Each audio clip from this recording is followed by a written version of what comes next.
Hey there again, Sapper C8. I know previously I spoke about Jeep and I wanted to show you guys exactly what I've done to it.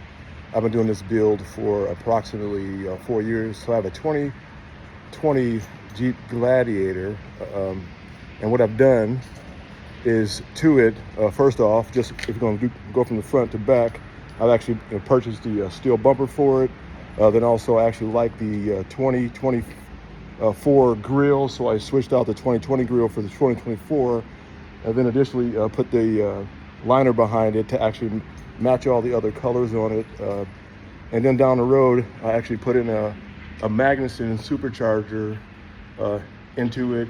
Supposedly it has 20% less horsepower than the V8. I previously had a Dodge Ram Rebel, which was a really nice vehicle, but I love Jeeps, and I wanted to have more power in the Jeep because seemed like it was underpowered. So I put that on there, and now I have no problems. It actually breaks loose easier than the Dodge Rebel did. So I love it. And then, so I've gone ahead and put on the mud flaps here. As you can see, they usually come on a 392. I put on a couple of decals on the side here.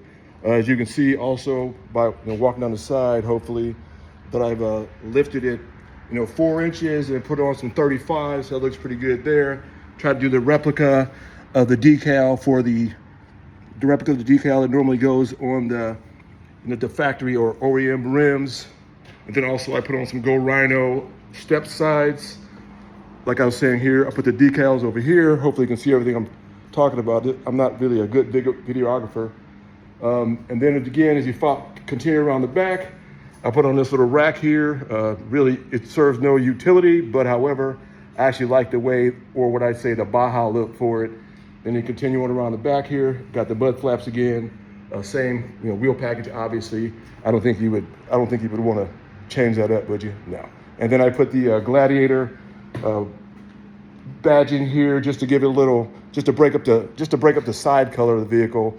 Then the ultimate thing that I'm gonna be doing today, though, the install is going to be some Quadratec quad entry guards for the JLU and the JT for the front and rear. But before I get to that, let me just go back for people that are actually Corvette people. Sapper C8, right? So I did get a Corvette not too long ago, and I've been doing things to it, as you've probably seen before. What we have here so far is I put on I'm trying to make it more roadworthy.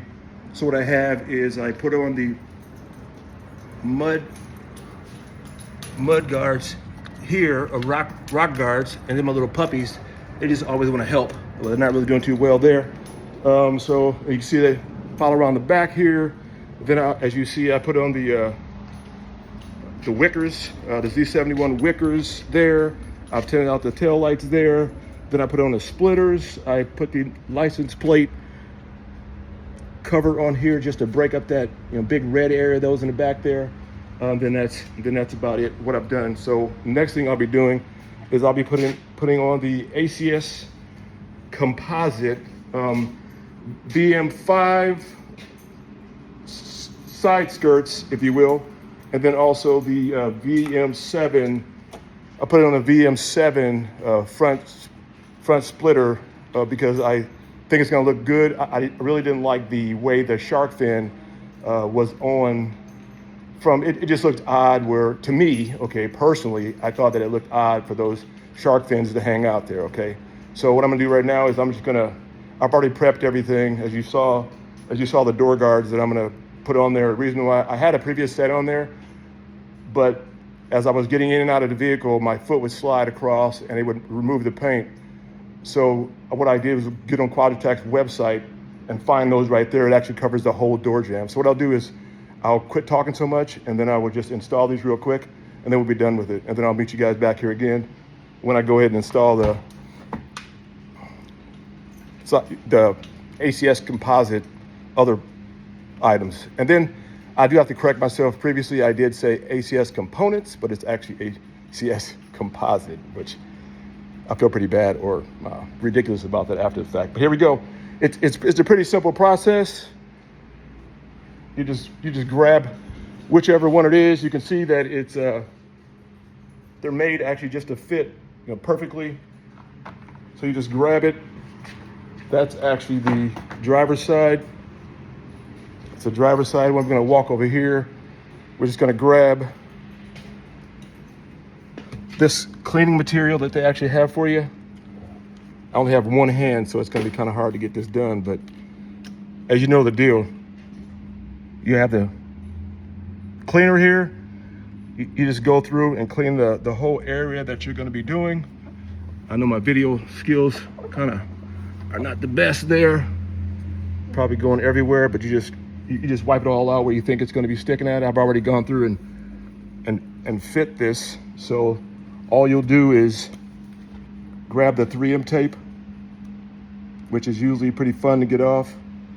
As you can see, I'm not doing too well again with it, but I should have probably gone ahead and did a quick reveal or pull that tape off there before I got on here, so I'm not pulling all the 3M tape off. But at the end of the day, it's a pretty simple install. I think the install is probably easier than pulling off this 3M tape. Rather than bore you guys with all that, what it is that I think it's the best because it basically sits over the whole area, and as you can see here, it covers here, so if there was someone to come raise their feet up and come out of the vehicle, then they wouldn't drag or mess up your paint.